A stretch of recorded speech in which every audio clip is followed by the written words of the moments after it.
Welcome to episode 5 of the OK Book Club. Yes, we're going to start calling it the OK Book Club instead of Mr. O'Keefe's Book Club. But you can call it whatever you would like. We're staying only with chapter 13. There's a lot happening in this chapter. It's the third story of the 7 stories that the Countess will tell Marta.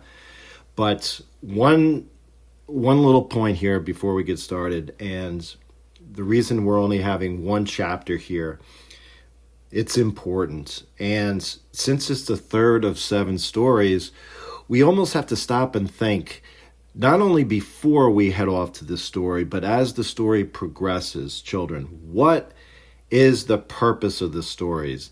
Is it, in fact, to help Marta get through her troubles with missing her father?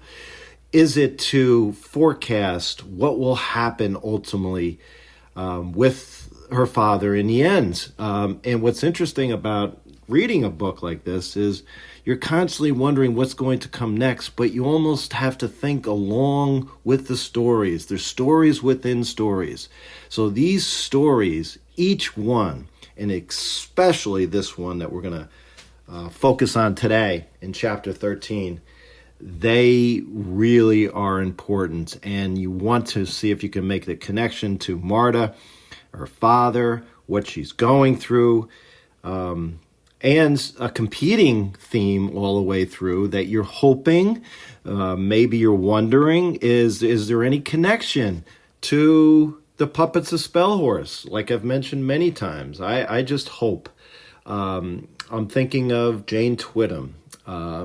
Is there some type of connection with Jane? Those of you that know the book, that read the book, I would encourage you to, like I've said many times, go back and read it before you read this book. I sure hope there's a connection. I was disappointed. I was really engaged with the ending, and with the Puppets of Spellhorse ending. If you go back, you can argue over what the meaning was at the end, but ultimately I was disappointed. But let's hope the ending for this particular book is not disappointing, but certainly we can learn something along the way. Hopefully, right? Chapter 13 begins with the telling of the third story. Once, in a small house in a small country, there lived a husband and a wife who very much wanted a child. They could not have one. And then this is fantastic. Marta just jumps all over her. All fairy tales start that way, with someone wanting something that they can't have. I know what happens next. A troll will come and offer them 3 witches, or a witch will give them a child who belongs to the king. I want you to tell me a true story. And the Countess basically ignores her and says, once. And she continues, right? There was a husband and wife who very much wanted a child and could not have one. Marta wanted to rip the hat from the Countess' head. Instead, she put her hands in her lap and waited. Again, show me, don't tell me. Write what is going on, and as much as you can, don't write what you're feeling, right? Just describe what's happening, and the reader will figure out what is happening through the description. It came to pass one stormy evening, a woman appeared at their door. Her feet were bare, and her head was bare, and in her arms there was a child, a baby.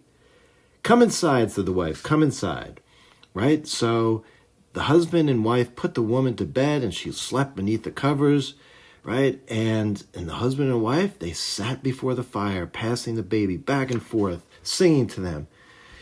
And this is poignant. Poignant means emotional, important.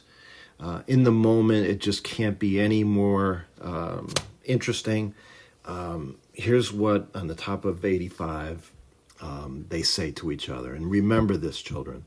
Even if this child is ours just for a night, said the wife to the husband, is it enough of a gift? Yes, said the husband, it is enough. Right? So meanwhile, a storm raged outside their home. And it rained and rained, and the rain all of a sudden had stopped, and the sun was shining, and the woman who left the baby was gone. Marta realized she was holding her breath. She let it go with a small disapproving sound. She left the baby behind. The Countess said the woman did not return, and the husband and wife could not believe their good fortune. Here was the very being their heart had desired, delivered directly into their arms. He grew from a small baby into a beautiful boy. Never, never had a child been more loved. Yet, as always, they were afraid, the husband and wife. What if the woman came back to claim their child? Every time it rains, they barred the door, thinking that the woman had come in a storm and surely she was going to return in a storm. So the boy laughed at his parents. He did not understand their fear of rain and wind and thunder. He said to them, You cannot lock out a storm. He was such a happy boy. And also, he could sing. The people in the village called him a nightingale boy, right? Because it was more beautiful than a nightingale. A nightingale is a singing bird, boys and girls. And that metaphor about being a nightingale is about people singing and just pure joy, right? That word nightingale. Marta felt herself, listen to this, children. She felt herself tip sideways. Great visual that you can kind of think of what she's going through. It's almost as if she's going to pass out. She looked past the Countess and saw Blitzkoff studying her face, watching her. This is what Marta is saying to herself. I am lost? What if I am the last? What if I can no longer sing? Right? So they loved the boy for all reason. They were happy, but they were still terrified. But this is what it means to love, right? And of course, their fears came true, but not at all in the way they anticipated. It was not a storm that came to claim the boy. It was not his mother. No, instead, the king's men came and said, We hear that your son sings beautifully. The king would like to hear his song. And they took the boy to the king. But they brought him back, said Marta, didn't they? After he sang for the king, they brought him back to his parents, didn't they?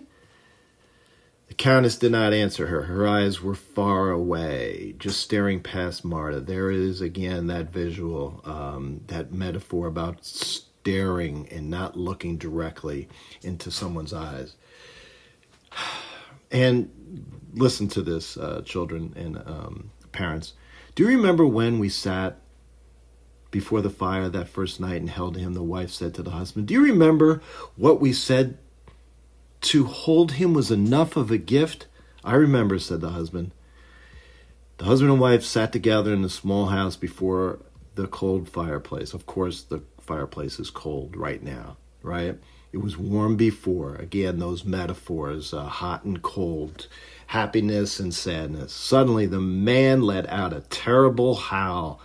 But it was not enough. It was not enough at all. Marta shivered. Great line. Great word. So, said the Countess, I ask you, Marta, was it enough of a gift to hold someone you love for such a short time? I don't know. Don't ask me. I don't know. Did the nightingale boy sing for the king? So here is where we almost need to stop and think, right? And again, here you go, connections with a previous story that Kate DiCamillo has written because of Winn-Dixie, which Gloria Dump, right? Yeah, talk about again. Kate DiCamillo has talked about missing parents, not having parents, missing mothers, not having a mother. And Gloria Dump was counseling Opal because of Winn-Dixie. She would say when Opal was missing her mother, and she was all upset about losing Winn-Dixie, her dog. You got to love what you got while you got it, child. Do you understand, child? She would say to Opal. So, is this a lesson that the Countess is trying to relay to Marta? Again, the story within the story. Life is not fair, right? Don't look forward to the future, or at least don't count on the future, right? You don't know what the future is going to behold. And this is what you have to stop and think about, that this is the lesson that the Countess is trying to tell Marta, or at least relay to her, so she can ultimately be happy if her father doesn't return, right? And there's another story, the Countess said. You said there's 7 stories. Yes, said the Countess, and that was the 3rd. Tell me the 4th. Ha, I thought you didn't care about stories, said the Countess. But I want to know what happens, right? She wants to know what happens, not only in the stories, but she wants to know what happens in her real life. So the Countess reached up and took the black velvet hat from her head. She held it in her hands and studied it as she had never studied a hat before. She leaned forward and placed the hat on Marta's head. Listen to this, children. It immediately slid down and covered her eyes, and the world became dark. Marta remembered the words from her father's letter. Tell me when you see the light seep through. The father's trying to tell her something through the letter, and maybe this is what the Countess is doing. Will Marta see the light? When will she see the light? Will it be in the next story? Will it be by the end of the 7th story? Papa, thought Marta. Is it possible that there is some amount of light seeping through the story the Countess tells? This is what Marta says to herself, and she now is thinking this, right?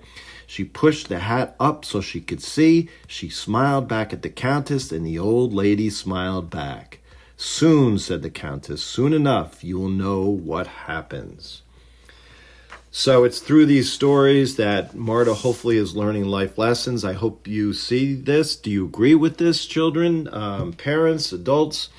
Email me at kevmok21@gmail.com.